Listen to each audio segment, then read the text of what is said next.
A-level maths, quickly go over the chain rule in this video lesson. So this question says, guys, okay, find dy by dx when y is equal to, in brackets, 3x minus 1 in brackets power of 10. Now the first point that she mentioned before I actually start doing the chain rule is how do I identify the chain rule? Well, it's when you have a composite function. So when you have, for example, y is equal to f of g of x. So a function within a function. So here I've got 3x minus 1 inside a bracket to the power of 10. Okay, so I've got a function inside here, and then I've got a separate function on the outside, okay? So we've got a composite function, okay? A compound function, a composition function, okay? So the rule is, guys, dy by dx, okay, in this case, okay, is equal to, now the power comes down as a multiplier, so we have 10 bracket 3x minus 1, brackets closed, guys. We knock one of the power, but then we multiply by the derivative of what's inside the bracket. So the derivative of 3x minus 1, or 3x goes to 3, and minus 1 obviously goes to 0. Okay, I'm now going to tidy this up a bit, guys. 10 times 3 is 30, so we have 30 brackets 3x minus 1 to the power of 9. And that is how we adopt or we use the chain rule.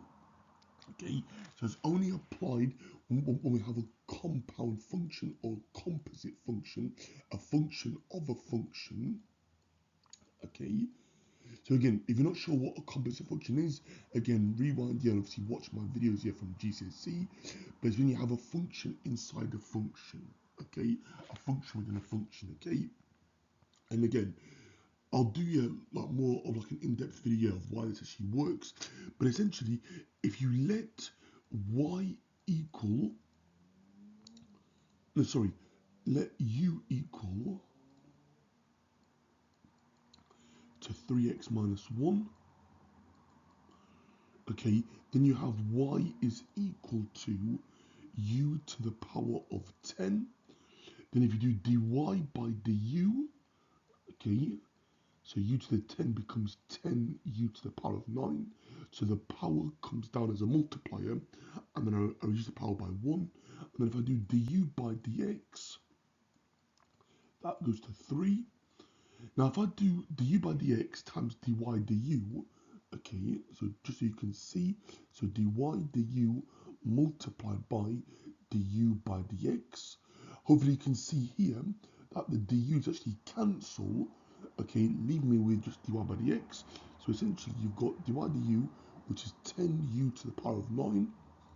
We multiply by du by dx, which is by 3. So we have 30 u to the power of 9. We know what u is from the start, from our substitution. U is 3x minus 1.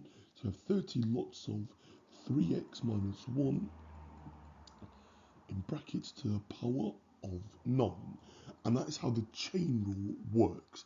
So it's dy by du times du by dx, where the du's end up cancelling. Okay? So these end up cancelling here after. Okay, that is a u here, not a v, I apologise. Okay, but yeah, give me dy by dx. Okay, and that is how the chain rule works, is for compound functions, composite functions, so a function of a function. Thank you.